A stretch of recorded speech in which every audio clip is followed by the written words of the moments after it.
bagong palabas ng bansa ang nag-iisang Pangulo na siyang tunay na nagmahal sa bayan. Wala na kung sila kayo kung naging Pangulo, tumahimik yung mga ibig. Nagkakaroon naman ng piso. Yung anak ko, kumakain sila, delikado sa daan. Sobrang happy ako dahil nung umupo si PRRD, kahit sabihin natin maraming tumutungkis, maraming tumutungkis sa kanyang war on drugs. Pero majority po sa atin na mga Pilipino, pwera na lang doon sa mga drug lords, mga drug user, mga ano, yun ang ayaw eh. Pero kami, lalo kami mga West, so yun naramdaman namin ang safety sa aming pamilya. It's a time to be powerful and a time to be just a nobody. I used to describe the brightest star there was mine, shining brightly. And in a few days, I will be just a regular Duterte from Danau Cebu. Daghang salamat. Lubos na minahal ni PRRD ang PNP at AFP. Pag ako ang nanalo, kaagad doblado ang sweldo ng pulis pati militar. Pero si Lalong pala ang gagamitin laban sa kanilang dating Commander-in-Chief. Hihilahin ko yan. Hihilahin ko yan. Kung maniwala ka, hihilahin ko yan. Ano ba ang damage ng government interest? Kung hintayin ko lang yung dalawang anak. Ano darating sa'yo? Huwag tayo mag-dismantle ito. This is not the place for debate. Hindi po, Guys! hindi po kanina. Hindi, sir. Hindi nyo magugustuhan ang kasunod na order.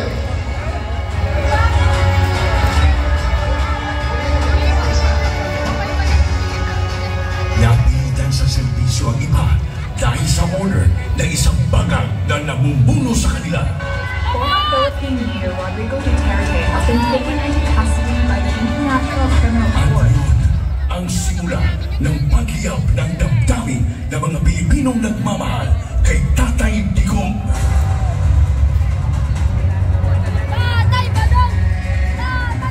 Lumiyap ang sambayanang Pilipino. Bring PRRD home.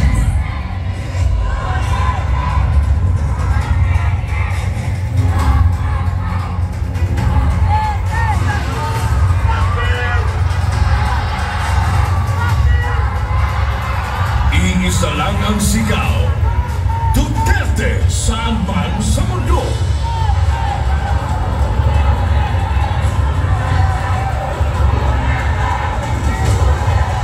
Nagagalit ang taong bayan dahil ramdam ng lahat na walang nagawa ang administrasyong ito. Asikasuhin, hindi sariling mithiin. Nais nating katawanin ng nagkakaisang damdamin ng milyon-milyong Pilipino at isatinig ang kanilang pinag-isang mithiin para sa isang mapayapa at nagkakaisang Pilipino.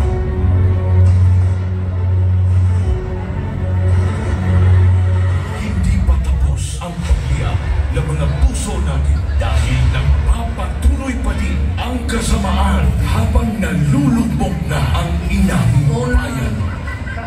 Ikaw at ni Marcos ang atong buong reserves. Sa pagpapatuloy ng oral arguments sa 89.9 billion peso transfer ng pondo ng Philippine Health Insurance Corporation sa National Treasury. Muling binusisi ng mga maestrado ang paggamit ng ahensya sa perang mula sa mga kontribusyon ng mga miyembro nito. Aminado ang Dole at DSWD na walang listahan para sa mga beneficiaryo ng ayuda sa kapos ang kita program o AKAP. Sa tuloy na nila nagagamit na sa politika ang AKAP. Hindi lang pala 7-7, meron pang 30-30-30. Yung 30-30 Yung 30-30 naman, kung ikaw ang host ng sorting, you get 30 million, 90 million lahat yun. 30 million AX or ATAP, 30 million na bahid, and 30 million na upat. Sa kanyang 15 taong karanasan bilang kongresista, Ngayon daw nakikita si Davao City Representative Isidro Luna ng ganitong sistema sa Bicameral Conference Committee. Ang tinutukoy niya ay ang mga blankong line items sa BICAM report ng 2025 National Budget na anyay labag sa batas. Partikular dito ay ang missing budget amounts sa Department of Agriculture at ang program funds na anyay bilyones sa halaga. Alright, good luck sa atin lahat. Na-promote pa nga ang mga instrumento ng pangingitang kay PRRD. Police Brigadier General G. Fajardo and family, the chief of the PNP and his family to join the president for a photo opportunity. Walang titigil para sa bayan. Maybe when I say my farewell, I get to live on the last day of my term. I'd like to say something and maybe I'll cry. Gusto kong umiyak dahil hindi ko anong taong binigay nila ng pagmamahal sa akin. Ito. You can't save the Philippines.